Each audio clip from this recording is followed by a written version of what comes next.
My God and my Lord, we have a million reasons to celebrate your love and patience, for pursuing us, and for your gentle reminders to us about who is in control.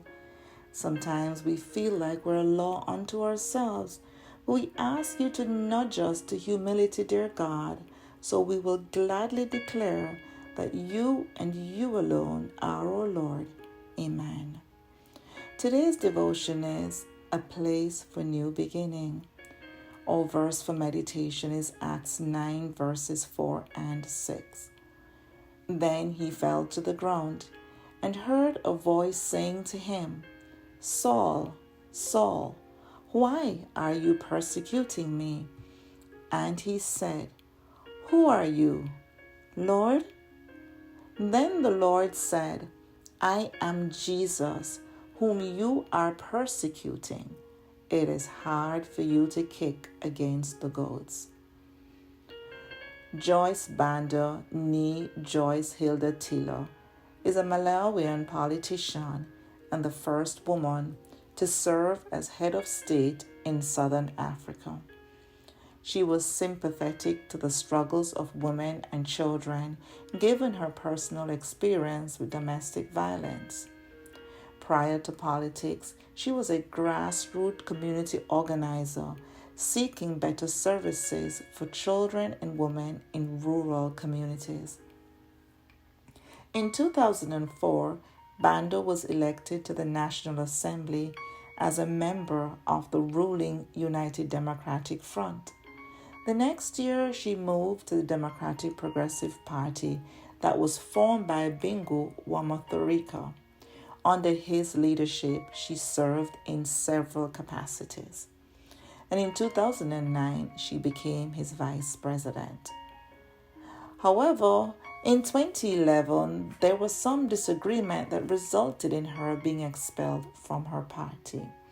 And unexpectedly, the president died in 2012, and Banda assumed her rightful position as the president of Malawi.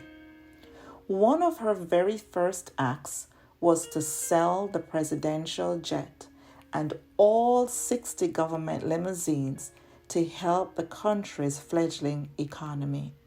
She understood that her role as president was about service.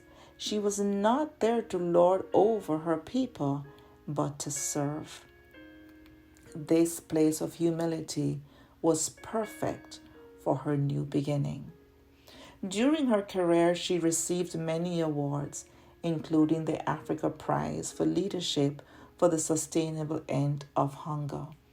And in 2011, Forbes magazine named her as the third most powerful woman in Africa. Saul was a brilliant young man and a student of Gamaliel, a famous rabbi. He was on his way to stardom. He spoke Hebrews according to Acts 21:40 and Greek according to verse 37. It also appears that he was in training to become a member of the Sanhedrin Council. This council was a religious legislative body composed of leading scholars. Judicially, it could try a high priest, a false prophet, a rebellious elder, or an errant tribe. Saul was there when Stephen, a disciple, was brought to the council and condemned to death. Their wicked hearts would not listen to Stephen, and Acts 7, verse 57 to 58 says, At this, they covered their ears, and yelling at the top of their voices, they all rushed at him, dragged him out of the city, and began to stone him. And the witnesses laid their coats at the feet of a young man named Saul.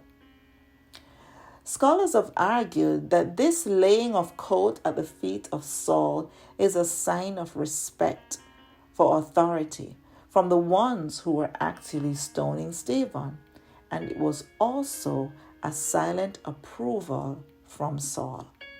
Acts 8 verse 1 confirms this when it says, and Saul approved their killing.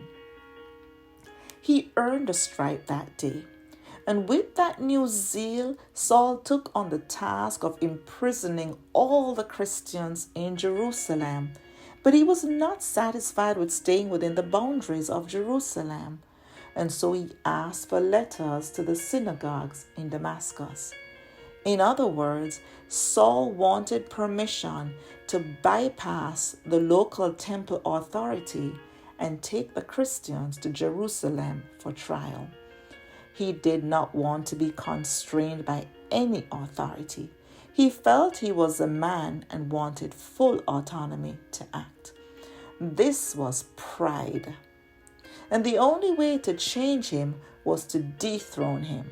So in Acts 9 verse 3, we read, "He journeyed, and as he came near Damascus, suddenly a light shone around him from heaven. Then he fell to the ground and heard a voice saying to him, 'Saul, Saul, why are you persecuting me?'" The Greek word for fall is pipto, which means to tumble from or be dislodged. So literally, Saul was dislodged from his horse, but figuratively and more importantly, he was dislodged from his high horse.